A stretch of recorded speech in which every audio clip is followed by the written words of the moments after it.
Una scelta personale che ho esplicitato sin da subito e per il quale mantengo comunque, ecco, la lealtà nei confronti del mio partito, nei confronti della maggioranza a cui appartengo.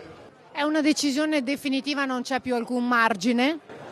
È una decisione. Giura che la nomina di un'altra trevigiana leghista, Paola Roma, da assessore al sociale non c'entri nulla Sonia Brescacin con la sua decisione di aderire al gruppo misto, proprio lei eletta con un mare di preferenze, circa 9.500, nel carroccio della Marca. Brescacin resta nel partito ma non nel gruppo corrispondente e questo apre un'infinità di speculazioni, compresa la mezza intenzione di fare strada a una sorta di gruppo parallelo sulla falsariga di quella che era la lista Zaia nella precedente legislatura. La stessa Brescacin è una zaiana di ferro. Spero che tutto possa essere sanabile, non ho avuto l'occasione né di vederla né di sentirla, anche perché la notizia è freschissima.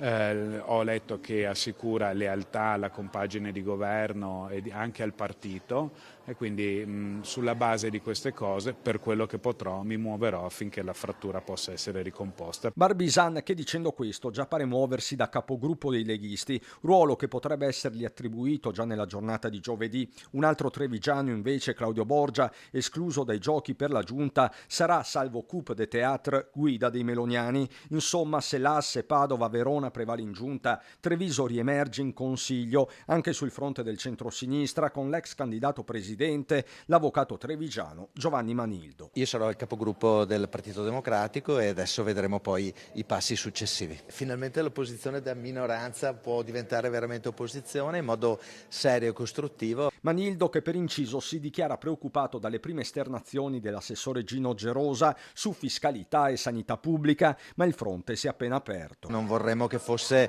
una desistenza nella difesa della sanità pubblica e su questo saremo molto attenti e vigili e vorremmo chiarimenti da parte del Presidente e dell'assessore. Tornando al centrodestra, tira le file della giornata il neogovernatore Stefani. L'ok a Zaia era un primo obiettivo politico. Nel segreto dell'urna dell'arresto si potevano consumare vendette. Era ovviamente un rischio andare al primo voto perché sapete benissimo che il primo voto richiedeva la maggioranza qualificata, mentre da domani sarebbe bastata una maggioranza diversa, quindi non più 34 voti. Questo è stata una nostra scelta, eravamo sicuri della maggioranza, di una compattezza della maggioranza e poi si è verificato nei fatti.